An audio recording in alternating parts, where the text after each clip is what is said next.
convolution of random matrices and some applications. I mean, so applications basically means that in statistics. Okay, so I mean, so unlike most of you guys are mathematicians and I'm a statistician, so I'm an assistant professor in UC Davis, and so this is a joint work with Hongchang Ji, and Hongchang is currently a postdoctoral working with Lazaro Anders in IST Austria. Okay, so I mean the work is generally supported by the NSF and Siemens Foundation. Okay, so first of all, let me just make. I think it works. I think it's freezing a little bit.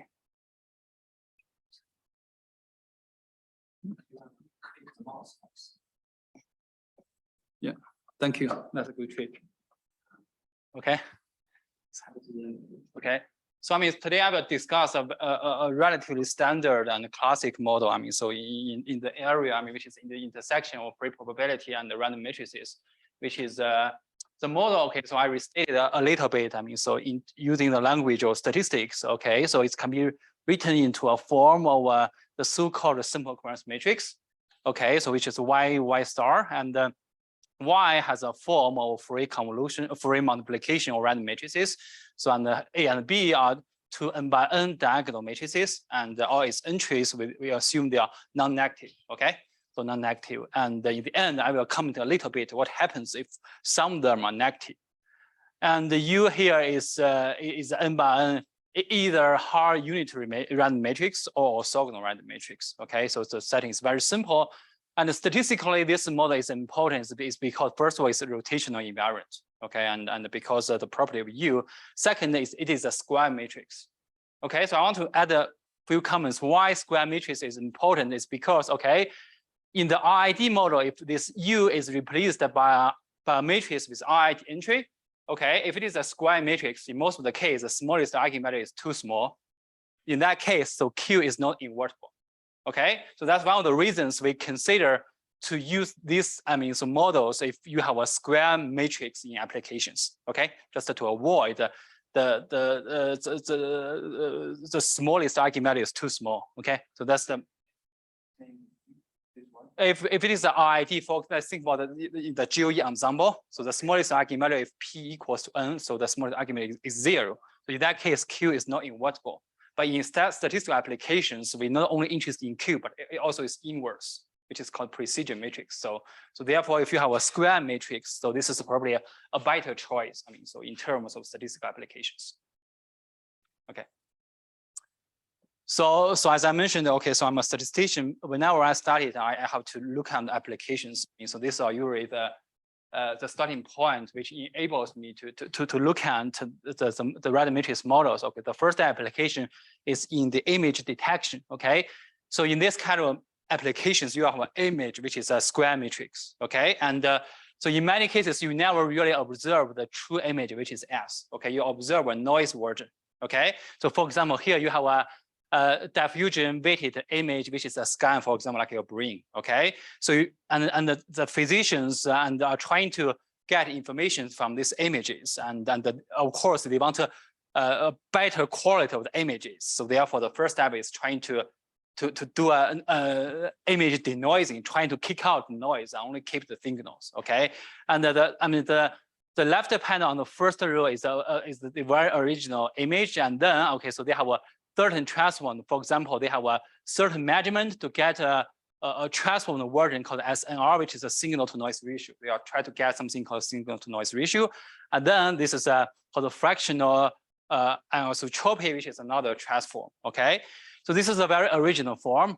And so then, okay, so if you assume this Y is of the form I discussed before, okay, so people can apply different statistical methods trying to get a cleaner version of this noises, which is to approximate the true images, which is S. Okay, so then you can see that at least from the right panel of the second row, you can see that the signal to noise ratio, I mean, so increase a lot by kick out the noise. Okay, I mean here, I mean, so of course, you have to find a way to assume what is the form of your noise, because the method depends on the assumption of the form of the noise. Here, I mean, so this is an example.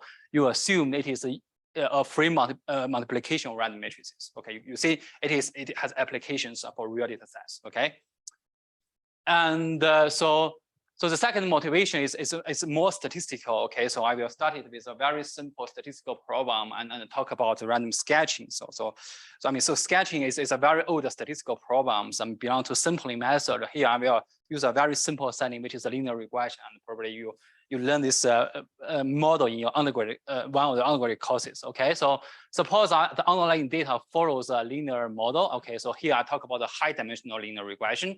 So xi is a p-dimensional, okay, so vector. So it contains all the components you are trying to understand, the outputs yi, and and beta is just a vector and describe, okay, so how much weight you're going to assign for different component to explain yi. Okay, so epsilon I are just the unobserved, so error part. And so you can stack all the observations in a design matrix, which is X and the Y is a response vector. Then you can compute the very simple ordinary least square regression estimate, which is called, let's call it beta OLS. And okay, so you can take the derivative and which is very easy, and the computational complexity is n to the n multiplied the p square. Okay, so in the standard random matrix setting, it's just n to the cube. Okay, if p is comparably large to n.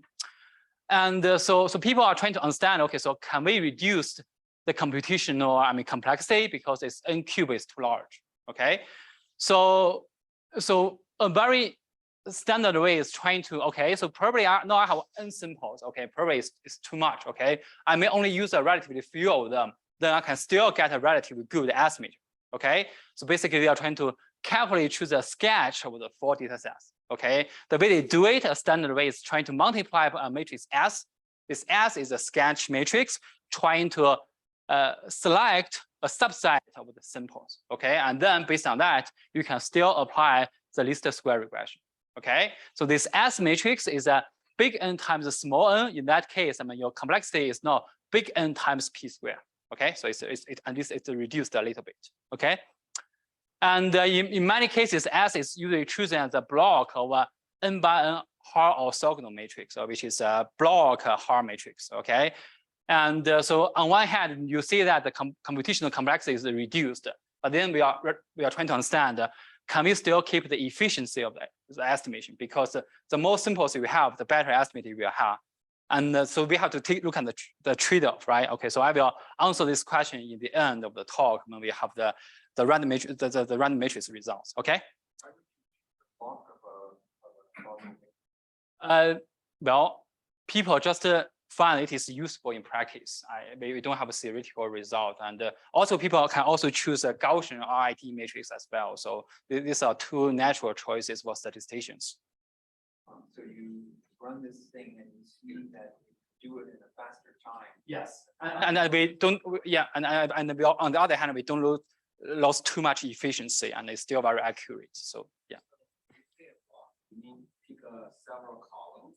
So that is to be like a random. No, for example, you can just choose the pre-simple bigger n times n small, and like a block of the small n times n. Random projection.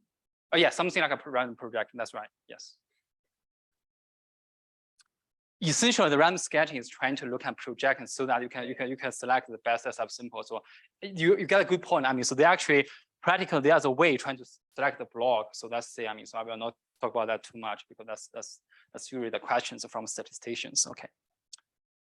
So the third one is a very recent direction which is called multi-view learning. That's because of the development of technology. Okay, so people have more ways trying to get data sets. For example, in order to get a better diagnosis for certain disease for patients, people can try to get image data, get this ECG data, or get this generic data. Okay, they are trying to combine all different data sets, trying to make the best decision. Okay, and so in computer science, they call different data sets as views. Okay, so that's their terminology. Okay.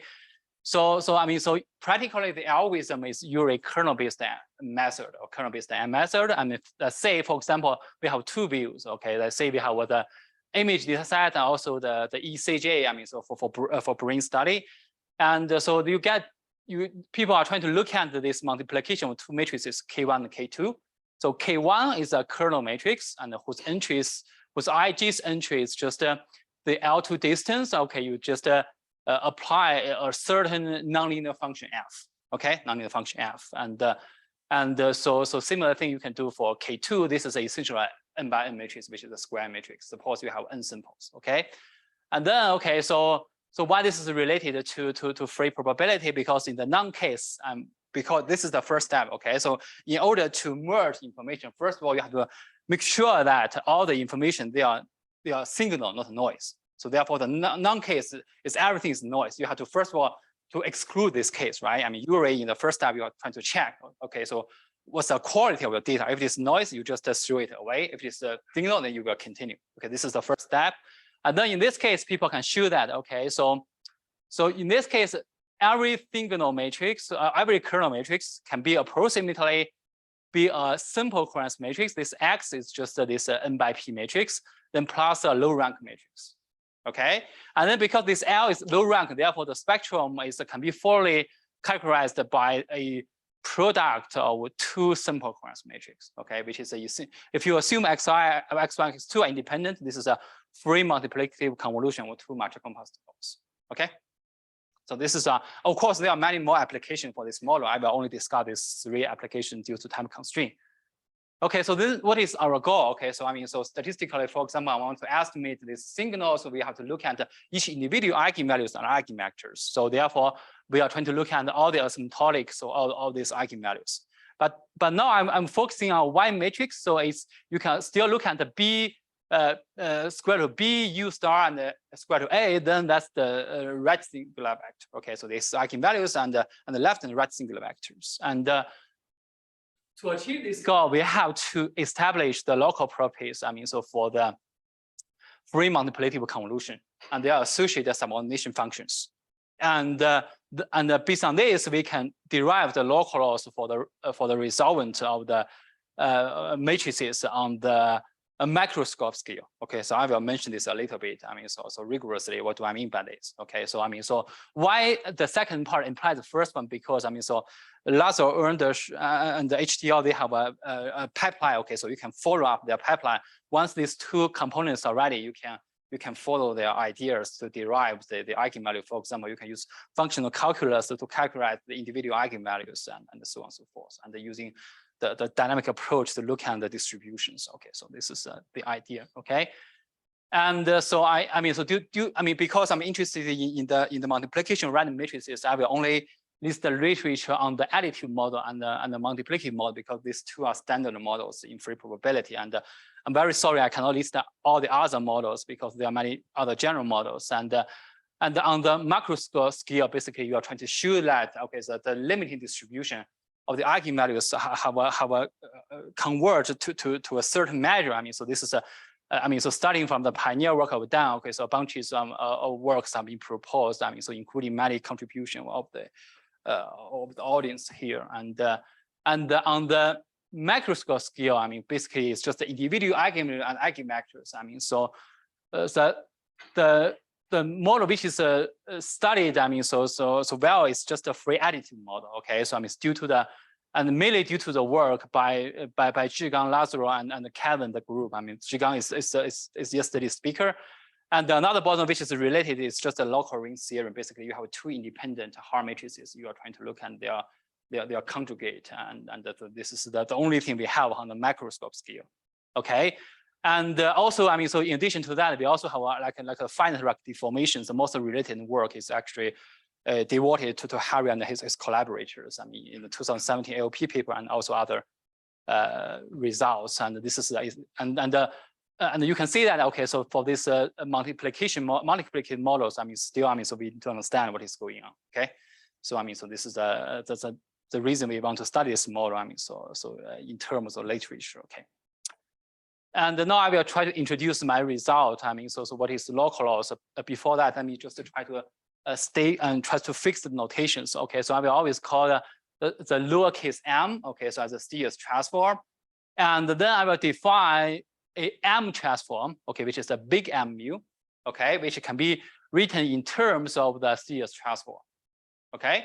So I will explain a little bit later. Okay, so so in this model, the standard transform is the eta transform, and the eta transform is actually closely related to this M transform. And so this M transform is more convenient for us to derive, to define the subordination functions and study their local properties. Okay, so that's the only technical reason. Okay, so you can still use eta transform, but so it's technically more complicated. Okay, and now I assume there are two independent measures, mu alpha and mu beta, and they have a complex support. Okay, they have complex support. Okay. And we assume that these two measures, okay, so they are of Jacobian type, okay, and we have two exponents, T alpha and T beta, so that near the edge they have a certain decay behavior, okay. So I will comment in the very end. So what happens? This condition fails, okay. Then you have to largely modify the current framework because so you will never see square root decay behavior. So Tracy-Widom law will fail. So so the regularity condition, the stability analysis will fail. Okay, so this is a very critical assumption, but this assumption enables us to derive some results later. Okay, so I will come this in a minute. Okay.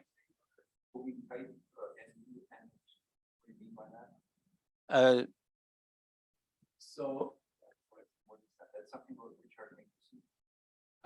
No, I would just assume that this kind of mu alpha and mu beta, so they are two different measures. They are deterministic, and so they are near their edges. So they have a certain, I call this Jacobian type measure because they have this certain behavior. Because Jacobian is just an X measure or something, right? So if you divide this form, and they are equal to some constant. Okay. Yeah, this is just I call it Jacobian. You can call it different names. Yeah. Okay, so. And okay, so now with this M transform, I can just so different from Dan's definition, so I can just rewrite it a little bit. Okay, so this is omega alpha and beta. They are my subordination functions. So they are defined. It's very similarly using the eta transform. Okay, so and then okay, so this is the main assumption. So I assume that okay, so I have A and B, so all the eigenvalues are independent. Okay, so assume that okay, so these two measures are close enough, and the level of n to the power -1, so in terms of Levi distance. Okay, and the second condition is the following. Okay, I assume that because all the eigenvalues they are independent, they are independent, and assume that okay, the support okay, so they are still very close to their limiting counterpart. Okay, counterpart. And so so in what follows, I will focus on the local scale near the right edge. Okay, so which is the rightmost edge. So for all the spectral parameters, so we consider that the real part is very close to the rightmost edge. Okay, and we try to look at the smoothing parameter. Okay, the scale is to n to the power -1, which is almost the optimal scale. Okay, so this is the case I will try to look at it. Okay, so this is the first part of our main result. Okay, so the first part of the main result is the local properties of the subordination functions. Okay, so first of all, the first part is the stability result. Okay, so for AIs, okay, so if you look at the distance to the subordination function, so they are bounded from below. Okay, this is very important. You will see from a minute. Okay, so why this is important. Okay, and also the subordination functions, they are bounded from both above and below. Okay. And then, okay, so because the Jacobian assumptions, okay, essentially, so we can get the square root behavior for this transform. Okay, and if you take the inverse using the inversion formula, you can say it's a square root decay behavior. Okay, so that's the two main result. And in fact, the population version, which you replace A and B with alpha and beta, this theorem has been established by Hongchang so last year, and our main contribution in this part is trying to control the omega A and omega alpha and the other part as well. Okay. And then okay, so we will discuss what is the local loss. Okay, so for local loss, okay, so we are trying to control. So the entries of the resolvent. Okay, so entry wise. Okay. So the first, so now we are trying to look at the left singular vector and the right singular vector. So we have to define two versions of the resolvents. Okay, so this essentially these two matrices have the same eigenvalues, but the eigenvectors are different. Okay, and so the first part is if you look at the IG's entries of the first matrix. Okay, Okay, for all the off-diagonal matrices, they are very small. Okay, so this is a direct function. Okay, and the rate is given at follows. Okay, so actually it depends on the imaginary part of the series transform, and very fortunately we have established. Okay, so what is the property of this imaginary part? Okay, because it's squared behavior. And for the diagonal part, okay, so its approximate limit depends on both the subordination functions and the entries of A matrix. Okay, so I mean, so this is in this is an anisotropic because each entry depends on AI. Okay, so and for the other part, I mean, so you can simply do a symmetry and you replace the B with A and the A with B. Okay, so this is the local loss. Okay, and then you can also take the average local loss and then simply take the average of the trees of these matrices, and then I mean, so you can establish the average local loss as well. And so the rates are optimal up to some n epsilon factor because all the results developed here, they are uniformly in the parameter z and uniformly in the index I and j, which is really high probability and uniform. So therefore, the rates are optimal up to some n to the power epsilon factor. So epsilon it can be any arbitrary small constant, and this is just a technical reason. Okay, and the result becomes better if z is far away from the E of z, which is very larger than z. I mean, so you can then this bound can be uploaded to 1 over n, and this can be 1 over square root. Okay, this is a local law part. And with the local laws, we can try to answer, I mean, the theoretical questions we are asking, and then look at other consequences. Okay, so the first part is eigenvalue rigidity and the eigenvector delocalization. Okay, so let's define. Okay, the classical location essentially are the quantiles, the G of n quantiles of the free multiplication of this mu alpha and mu beta. Okay, and then we can show that. Okay, so for all the eigenvalues of this matrix model, they are very close to, I mean, they are very close to the quantiles of the free multiplication. Okay, so of this mu alpha and mu beta. Okay, I mean, they are not only close in the macroscope picture, but also in the microscope picture. Okay, so, and for each individual eigenvalues, and for the eigenvectors, I mean, so they are completely delocalized. Basically means that all the entries, okay, they are 1 over square root n. Okay, all the entries for the left and right. Okay.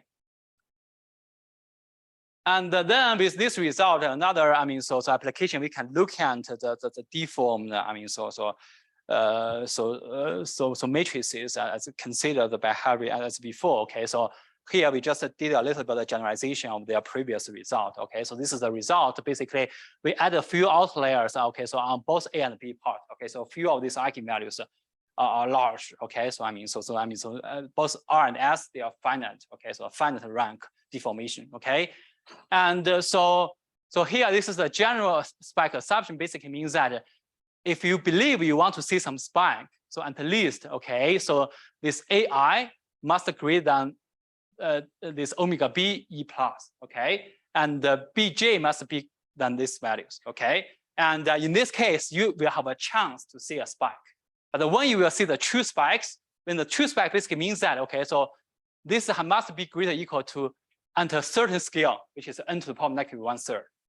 Okay, so if I remember correctly, so in Harry's paper, this is by O1 constant. I mean, so for technical convenience, and they believe this is the optimal rate we can consider. I mean, this is called the supercritical regime. Okay, so you can, I mean, so under the true spikes assumption, you can really see a spike if you plot the eigenvalues of this matrices. Okay, and this is the result. Okay, so for the eigenvalue statistics. Okay, so here I use something I don't want to explain in details. This is just a map trying to tell people. Okay, so because now you have two resources which can generate the outliers, right? I mean, so pi AI corresponding to the outliers generated by the spikes from the A matrices. Okay, so you can compute the limit for this kind of spikes, and also you can establish the rates. Okay, the rates depends essentially it's just 1 over square root n, and also depends on how close this spike is to this BBP transition. Okay, so if it is closer, of course, I mean, so you will see a smaller rate. And for example, if this is in the scale of n to the power of negative 2/3. Okay, so then you will see the whole rate will be n to the power of negative 2/3. Okay, in that sense, this value will very close to E plus, which is the rightmost edge.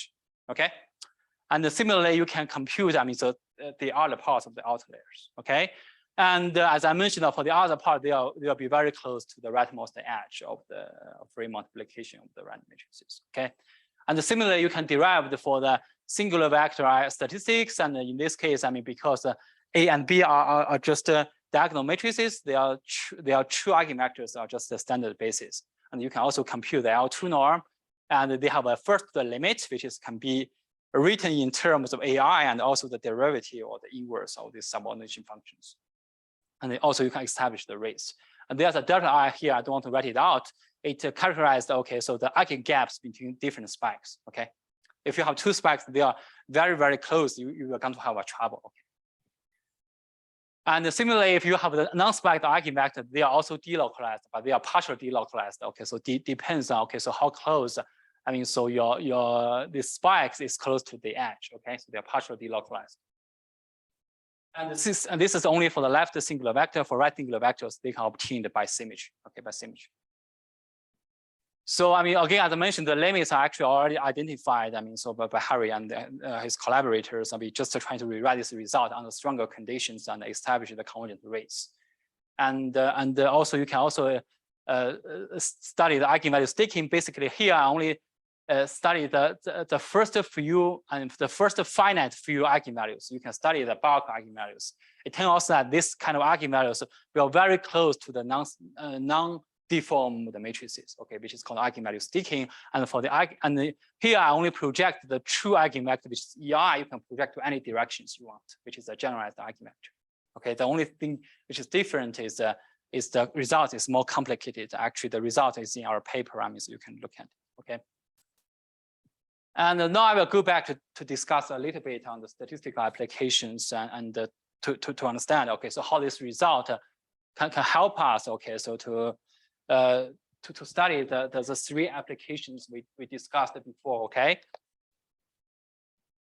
I'm not gonna discuss in more details because that will be a statistical talk. So I will basically tell you what is the result and how they are related to the stuff I established. And so the first thing is the image denoising part. Okay, so so the idea. Okay, so the result we established to give the following. So inside. First of all, okay, so the eigenvalues for the noise part, they will be confined, to a compact support. Okay, so which is characterized by the support of the free multiplicative convolution of mu alpha and mu beta.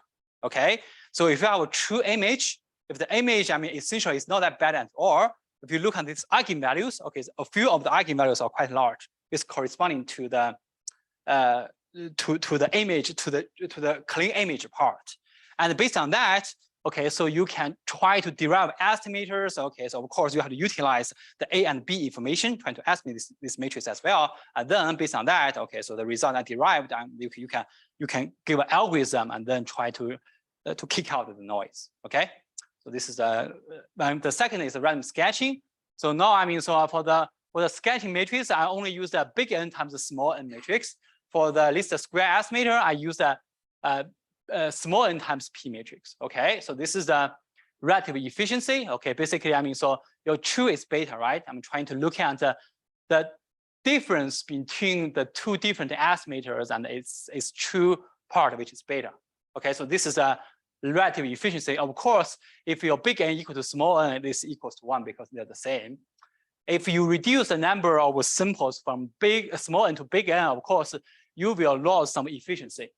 But the reduction you can always compute it. Okay, so in practice, this is how people are doing. Okay, so they will have a trade-off between complexity and efficiency. Okay, the users will choose by themselves. Okay, so what is the efficiency they want to go? For example, they can choose that equal to 0.8 or 0.7, and then they will get a certain computational complexity.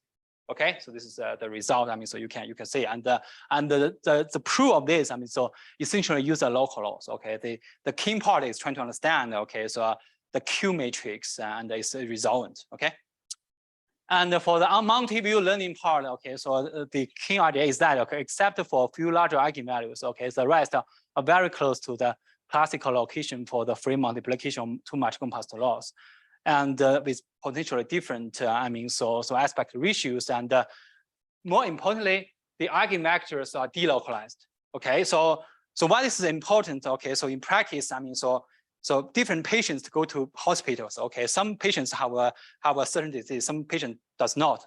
And the doctors want to classify, okay, so these different patients, they want to do something called clustering, okay? So one important method is called a spectral clustering. The spectral clustering utilizes the eigenvectors of the matrix I provided before, okay? So a key technical assumption is that, okay, so you have to assume that all these eigenvectors, the magnitude are roughly the same. Okay, you cannot have a very sparse eigenvector, then the algorithm will fail. Okay, and we are very lucky in that case. Okay, so so in many cases the eigenvectors are delocalized, and then you can apply this algorithm. Okay, and finally, I want to mention that okay, so this matrix is actually a standard model for another so area called a spatial temporal data analysis. Okay, so what does that mean? For example, so on this map you have different different locations and trying to collect different data sets. And for example, you can think about these different stations trying to collect the rainfall data set. Okay, so for each locations, they will observe data as a time series. Okay, and then if you assume the spatial and the temporal relation, they are separated. Okay, and statistically, you can write down in this model. So A is just can be understood and the spatial relation, and B can be understood as the temporal relation. Okay, and then you can study this type of data and trying to give information. Okay, so this is the statistical applications, and I want to briefly mention the proof, because the proof is technically heavy.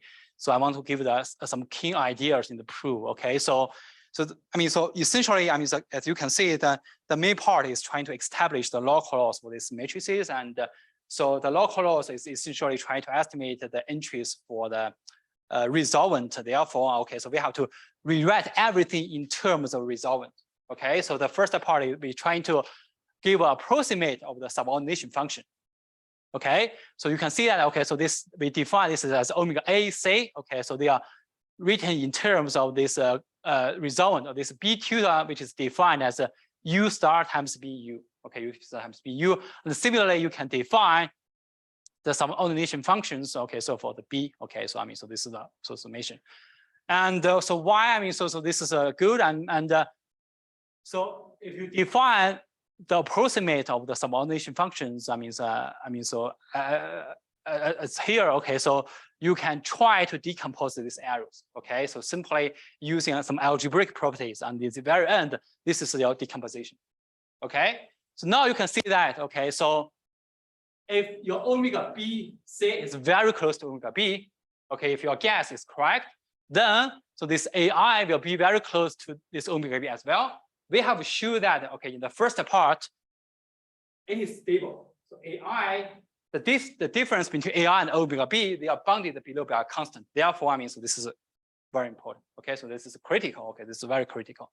And then, so you are trying to control the rest of the part is trying to, on one hand, you want to simultaneously control the closeness between the omega AC and omega A, and also this part. Okay, so so you just do you have a pipeline, you try how to simultaneously compute so the arrows. Okay, so so this is essentially goes into the framework by Erdős and Yao. So they have a dynamic approach we can follow. And the one thing I want to point out is the following. Okay, so recall that in the Wegener matrix or multi-composite law, in order to understand the self-consistent equation for the multi-composite laws, okay, so you will have to apply Schur's complement in order to get some partial independence. Okay, so here, because U is not RID, so therefore Schur's complement is not available. What you apply is something called partial random decomposition, which is a counterpart of the Schur's complement.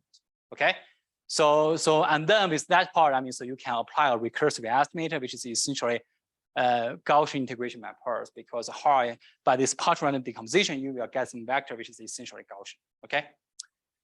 And the similar ideas have been implemented by the additive model by Zhigang, Lazar, and Kevin. So in a series of papers, I think in 6 papers. So we are trying to borrow their techniques and modify the techniques a little bit and trying to make it fit for our model. Okay.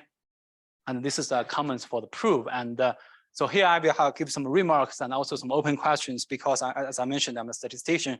So technically I cannot solve many questions. So I probably leave this question to most of you guys. I mean, probably you're interested in. Okay, so first of all, I mean, a comment is that, okay, so here I only discuss the result for the edge cases, but it can also be discussed for the bulk case. Essentially, you are trying to look at all the energy part, which is a real part, which is in the bulk of the free multiplicative convolutions. Okay, I mean the scale is also n to the power -1. Okay, and so recently, I mean, so there, I mean, we can certainly apply this result to more general models in free probability. But for example, in a recent work by Ho, I mean, he has a model which is essentially a polynomial of this kind of vergence. I mean, our model can be regarded as a special case of his models, but in his work, he mentioned the macro scale, and it's potentially to apply the idea here to study a more general model, but it's technically more challenging because he used the linearization technique, which is not very natural. I mean, so in this kind of framework.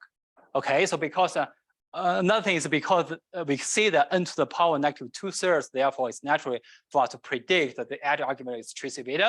And actually we can do that. I mean, because recently people have established, okay, so the SDEs, okay, so for the eigenvalues for these types of matrices, and then we can follow the argument using Dyson-Browning motion in Erdős-Yau's framework to prove it's tracy beta. And so finally, I want to mention that, okay, so first, okay, so if the Jacobian component is greater than 1, okay, in this case, you will never see square root behavior. Okay, then the decay rate will depend on the exponent of that Jacobian exponent. Okay, and in that case, the edge eigenvalues may not be tracy beta. It may follow some extreme value theory. Okay, because I mean, so this is like a convex decay stuff. Okay, and so the second, I mean, it's kind of an open question is that, okay, so beyond the exceptions of Jacobian, for example, if you have unbounded support, I mean, so on the global scale, we know some result and how to study. I mean, so on the local scale, it's still an open question. And more importantly, okay, if the eigenvalues, for example, if A and B some part are negative, this is still open because, okay, so in this model, I mean, so most existing literature assume A and B, they are positive because in that case, I mean, so using the free probability language, A and B can be changed freely. Okay, so there's a certain symmetry. Okay, if certain part of A and B are negative, okay, so we don't have this symmetry. So people have to come back to think about, okay, how can we define the subordination functions and study its analytic properties? I mean, even from a complex analysis perspective, and then come back to restudy it again. Okay, but I mean, so this is some open questions. So I think my time's up, and so this is the main reference of this talk. And if you look at the archive, this is only one paper, but the referee found that the associate editor found our paper is too long, 100 pages. He said us to cut it into 2 papers, and we just follow his suggestion. So that's really, you see 2 parts. So that's everything. And thanks very much for your attention.